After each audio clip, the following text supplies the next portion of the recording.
Friends എല്ലാവരും സുഖമായിട്ടിരിക്കുന്നു എന്ന് വിശ്വസിക്കുന്നു. FRR കിച്ചണിലേക്ക് എല്ലാവർക്കും സ്വാഗതം. ഇന്ന് നമ്മൾ ഉണ്ടാക്കാൻ പോകുന്ന റെസിപ്പി മുളക് പരിപ്പ് കറി അഥവാ ഡാൽ ഫ്രൈ ആണ്. അപ്പോൾ ഈ വീഡിയോ ആദ്യമായിട്ട് കാണുന്ന ഫ്രണ്ട്സ് എല്ലാം ഒന്ന് ലൈക്കും കമൻറ്റും ഷെയറും ഒക്കെ ഇട്ട് ഒന്ന് സബ്സ്ക്രൈബ് ചെയ്തൊന്ന് സപ്പോർട്ട് ചെയ്തേക്കണേ. അപ്പോൾ നമുക്ക് വീഡിയോയിലേക്ക് പോകാം. ഫ്രണ്ട്സ്, നമ്മളിന്ന് ഉണ്ടാക്കാൻ എന്താ ഉദ്ദേശിച്ചതെന്ന് വെച്ചാൽ ഡാൽ ഫ്രൈ. കണ്ടോ, ഈ ഗ്ലാസ്സിന് ഒരു ഗ്ലാസ് തുവരപ്പരിപ്പാണ് ഞാൻ എടുത്തേക്കുന്നത്. നമുക്കിനി ഇത് വൃത്തിയായിട്ട് കഴുകി എടുത്തുകൊണ്ട് വരാം. നല്ല നീറ്റായിട്ട് കഴുകണേ, കഴുകി എടുത്തുകൊണ്ട് വരാം.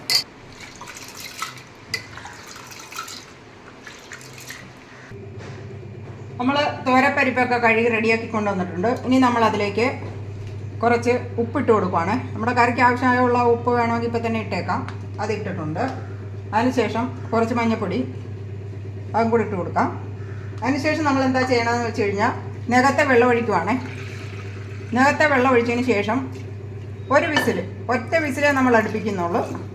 നമുക്ക് ചാറ് കറി പച്ചരി വെള്ളം കൂടി ഇരുന്നാലും കുഴപ്പമൊന്നുമില്ല. ഒറ്റ വിസിലേ നമ്മൾ അടുപ്പിക്കുന്നുള്ളൂ. ഇനി നമുക്കിത് ഗ്യാസ് ഓൺ ചെയ്ത് അതിലോട്ട് വയ്ക്കുവാണേ. അവിടെ ഇരുന്നൊരു വിസിലടിച്ചോട്ടെ.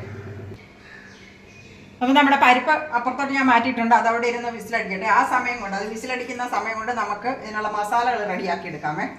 ആദ്യം തന്നെ ഞാനൊരു 2-3 സ്പൂൺ എണ്ണ ഒഴിച്ചു കൊടുക്കുക. ഏതെണ്ണ വേണേലും ഒഴിക്കാം. വെളിച്ചെണ്ണയോ അല്ലാത്ത എണ്ണയോ ഏത് വേണേലും ഒഴിക്കാം. അതൊന്ന് ചൂടായി കിട്ടട്ടെ. അപ്പോൾ നമ്മൾ ഒഴിച്ചു കൊടുത്ത എണ്ണയൊക്കെ ചൂടായിട്ടുണ്ട്. ഇനി നമുക്ക് കടുകിട്ട് പൊട്ടിക്കാം.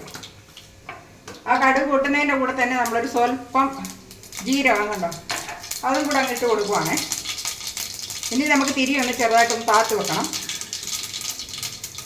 അതിനുശേഷം നമ്മൾ ചെയ്യാൻ പോകുന്നത് പച്ചമുളക് ഉണ്ട്. പച്ചമുളക് നല്ലതായിട്ട് വഴന്ന് കിട്ടണം. അതിനുവേണ്ടി നമ്മൾ പച്ചമുളക് ഇട്ട് കൊടുക്കുവാണ്. ഒരു 3-4 പച്ചമുളക് അതിട്ട് കൊടുക്കാം.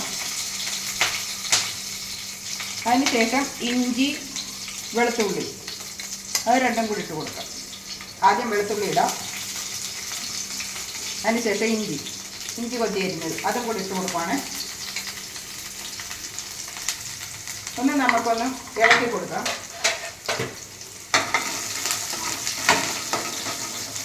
അതിലേക്ക് നമുക്കിനി ചെയ്യേണ്ടത് എന്താണെന്ന് വെച്ച് കഴിഞ്ഞാൽ ഒന്ന് നന്നായിട്ട് മൂക്കണേ.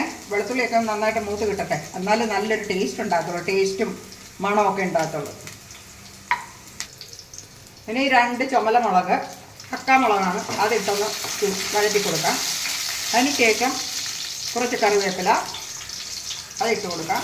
പിന്നെ നമ്മൾ സവാളയ്ക്ക് പകരം ചെറിയ ഉള്ളി ഇട്ടാൽ ഏറ്റവും സൂപ്പറായിരിക്കും. ഒന്നുകൂടെ ടേസ്റ്റ് കിട്ടും കേട്ടോ. നന്നായിട്ട് വഴറ്റി കൊടുക്കാം. നല്ല രീതിയിലൊന്ന് വഴറ്റി കൊടുക്കാം.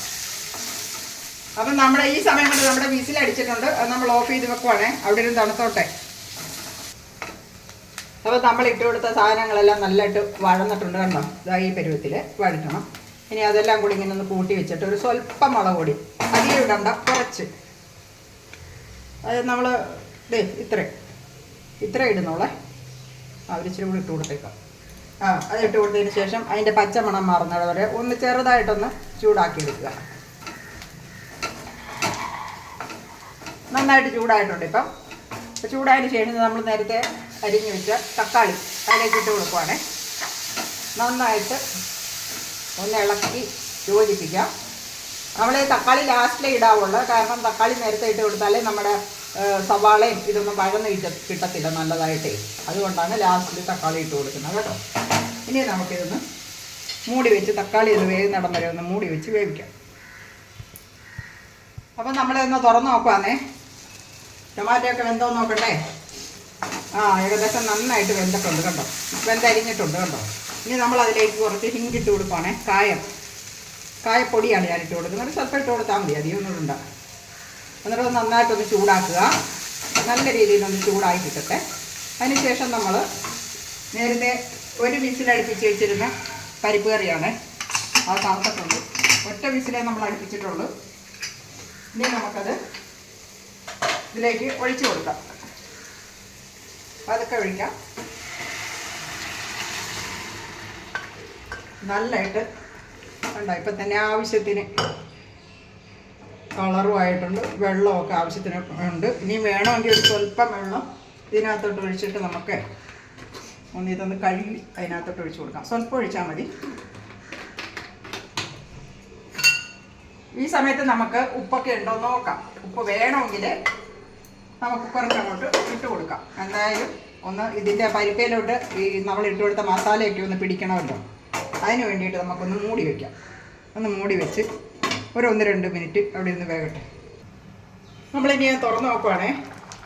കണ്ടോ, ഇതാ അടിപൊളിയായിട്ടുണ്ട്. നല്ലതായിട്ട് അങ്ങ് പായസ പരുവത്തിൽ നമ്മളിതിൽ പരിപ്പ് വേവിച്ചെടുക്കത്തില്ല കേട്ടോ. എനിക്കത് ഇഷ്ടമല്ല.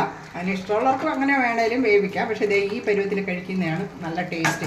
ഇനി നമ്മൾ ലാസ്റ്റിൽ അതിലേക്ക് കുറച്ച് മല്ലിയില അരിഞ്ഞത് അതിലേക്ക് ഇട്ട് കൊടുക്കുവാണ്. ഇതാ അത്രയേ ഉള്ളൂ കാര്യം. ഇനി ഒന്ന് ഇളക്കി യോജിപ്പിച്ചതിന് ശേഷം നമുക്ക് കണ്ടോ തകർപ്പൻ പരിപ്പ് കറി ഇട്ടിട്ടില്ലേ, ഇനി നമുക്ക് ഗ്യാസ് ഓഫ് ചെയ്യാം, മൂടി വെക്കാം. മറ്റൊരു വീഡിയോയുമായി വീണ്ടും കാണാം. Bye bye.